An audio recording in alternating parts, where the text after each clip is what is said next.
Hi friends, आज बनवूया अळूच्या पानांची भजी. त्यासाठी मी सगळे पानं स्वच्छ धुवून घेतले. आता त्यांचे देठ काढून घेऊया. हे बघा, मी कैचीने आहे ना, हे वरचं जे देठ असतं ते पूर्णपणे शेवटपर्यंत काढायचं आणि ह्याच्या साईडच्या दोन असतात ना शिरा, त्या देखील काढायच्या व्यवस्थित. असं प्रत्येक पानाचं काढून घ्यायचं आणि त्याला बारीक बारीक चिरून घ्यायचं. हे पहा असं. असं मी सगळे पानं चिरून घेतले. त्यामध्ये मी आता तीळ टाकली आहे, लिंबू पिळून घेते आहे. आता हा ओवा चुरून घालते आहे, म्हणजे आपल्याला पचनाला हलकं पडतं आहे. 2 चमचे तिखट टाकते, हळद टाकते आहे, थोडंसं मसाला टाकला आहे, चवीनुसार मीठ टाकते आहे. आता बेसन घालून घेते आहे.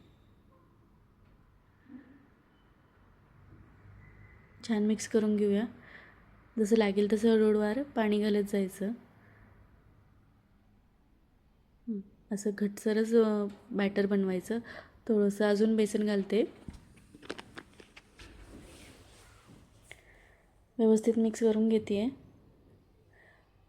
तुम्हाला आवडत असेल तर थोडा तुम्ही सोडा किंवा मग गरम तेल टाकलं ना तर मग छान त्याला क्रिस्पी होतात त्या.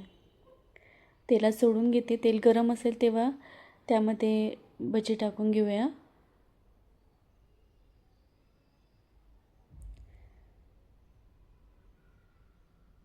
मीडियम आचेवर 2-3 मिनटं होऊ द्या. नंतर त्याला पुन्हा साईडला खालच्या वर, वरचे खाली करा.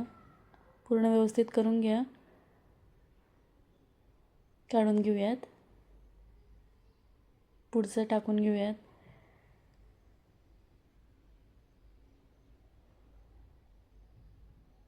थंडीच्या दिवसांमध्ये खायला खूप छान लागतात. रेडी. थँक्यू.